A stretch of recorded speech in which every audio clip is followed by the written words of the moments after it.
Then all the Israelites were united as one man, from Dan in the north to Beersheba in the south, including those from across the Jordan in the land of Gilead.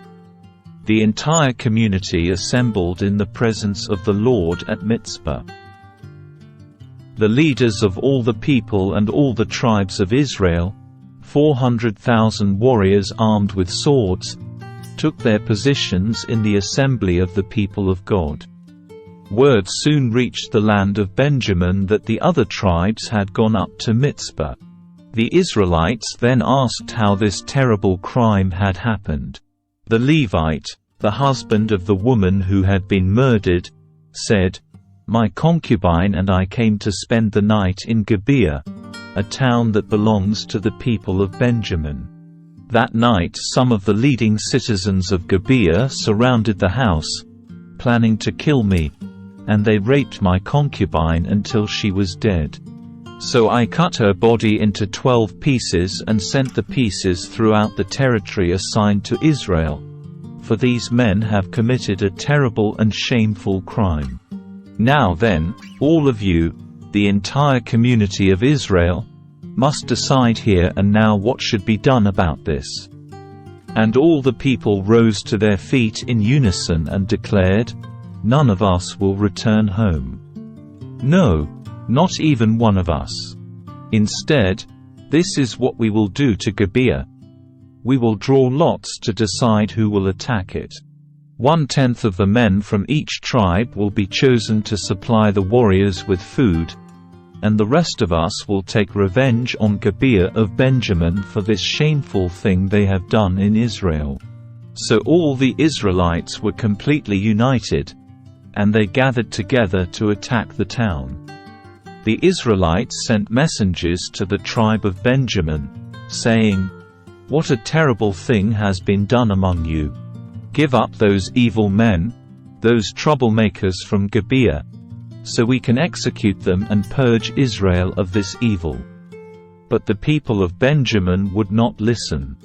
Instead, they came from their towns and gathered at Gibeah to fight the Israelites. In all, 26,000 of their warriors armed with swords arrived in Gibeah to join the 700 elite troops who lived there. Among Benjamin's elite troops, 700 were left-handed, and each of them could sling a rock and hit a target within a hair's breadth without missing. Israel had 400,000 experienced soldiers armed with swords, not counting Benjamin's warriors. Before the battle, the Israelites went to Bethel and asked God, which tribe should go first to attack the people of Benjamin? The Lord answered, "Judah is to go first." So the Israelites left early the next morning and camped near Gibeah. Then they advanced towards Gibeah to attack the men of Benjamin. But Benjamin's warriors, who were defending the town, came out and killed 22,000 Israelites on the battlefield that day. But the Israelites encouraged each other and took their positions again at the same place they had fought the previous day. For they had gone up to Bethel and wept in the presence of the Lord until evening. They had asked the Lord, "Should we fight against our relatives from Benjamin again?" And the Lord had said, "Go out and fight against them." So the next day they went out again to fight against the men of Benjamin, but the men of Benjamin killed another 18,000 Israelites, all of whom were experienced with the sword. Then all the Israelites went up to Bethel and wept in the presence of the Lord and fasted until evening. They also brought burnt offerings and peace offerings to the Lord. The Israelites went up seeking direction from the Lord. In those days the Ark of the Covenant of God was in Bethel, and Phinehas son of Eleazar and grandson of Aaron was the priest. The Israelites asked the Lord, "Should we fight against our relatives from Benjamin again, or should we stop?" The Lord said, "Go. Tomorrow I will hand them over to you." So the Israelites set an ambush all around Gibeah, They went out on the third day and took their positions at the same place as before. When the men of Benjamin came out to attack, they were drawn away from the town. And as they had done before, they began to kill the Israelites. About 30 Israelites died in the open fields and along the roads, one leading to Bethel and the other leading back to Gibeah. Then the warriors of Benjamin shouted, "We're defeating them as we did before." But the Israelites had planned in advance to run away so that the men of Benjamin would chase them along the roads and be drawn away from the town. When the main group of Israelite warriors reached Baal-Tamar, they turned and took up their positions. Meanwhile, the Israelites hiding in ambush to the west of Gibeah jumped up to fight. There were 10,000 elite Israelite troops who advanced against Gibeah. The fighting was so heavy that Benjamin didn't realize the impending disaster. So the Lord helped Israel defeat Benjamin, and that day the Israelites killed 25,100 of Benjamin's warriors, all of whom were experienced swordsmen. Then the men of Benjamin saw that they were beaten. The Israelites had retreated from Benjamin's warriors in order to give those hiding in ambush more room to maneuver against Gibeah.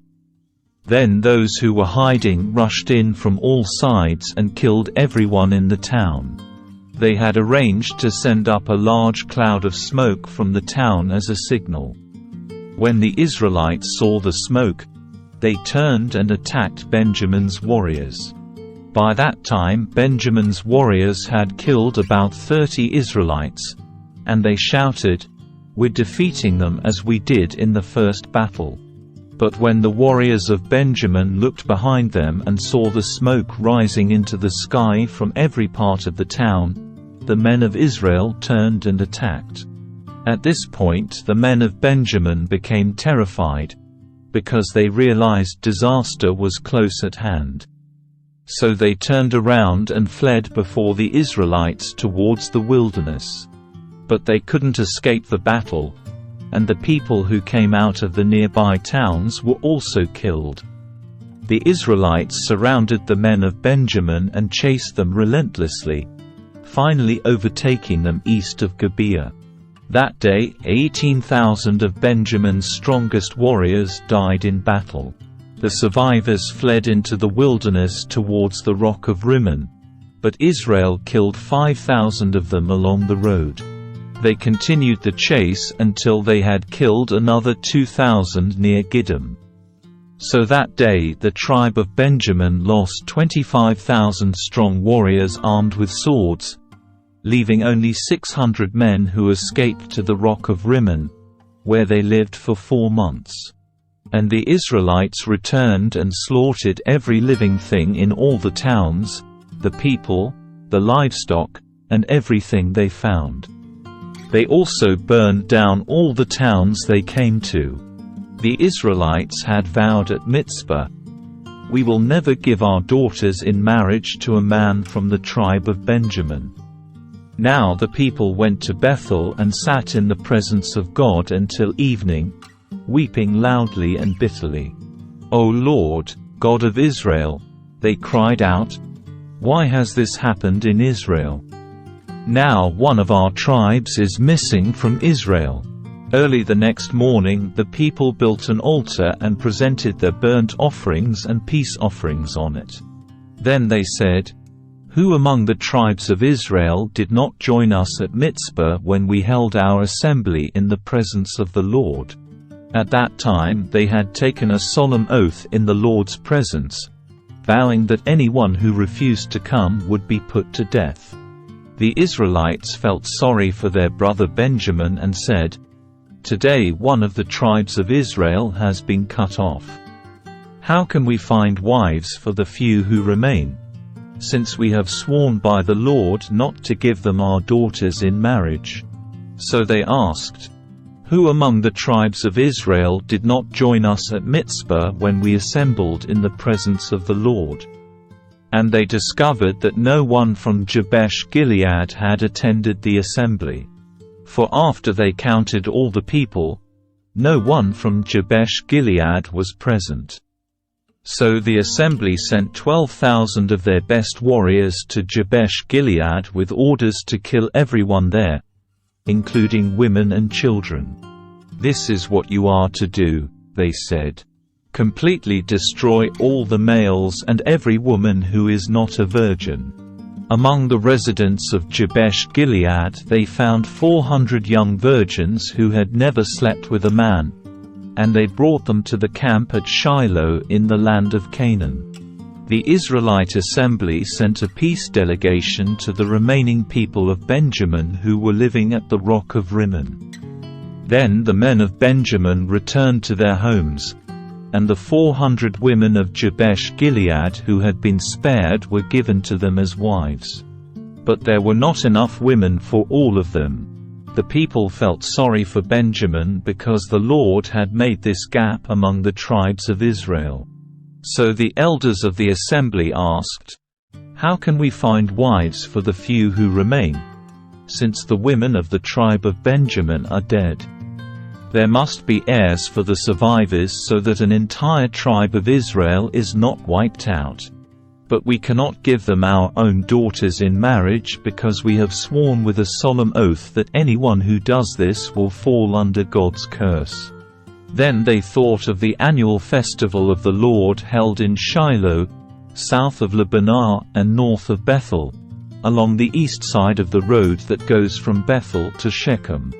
They told the men of Benjamin who still needed wives, "Go and hide in the vineyards.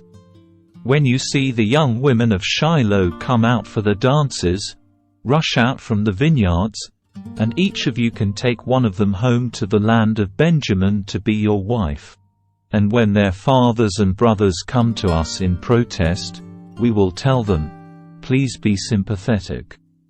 Let them have your daughters, for we didn't find wives for all of them when we destroyed Jabesh-Gilead. And you are not guilty of breaking the vow since you did not actually give your daughters to them in marriage.'" So the men of Benjamin did as they were told. Each man caught one of the women as she danced in the celebration and carried her off to be his wife. They returned to their own land, and they rebuilt their towns and lived in them.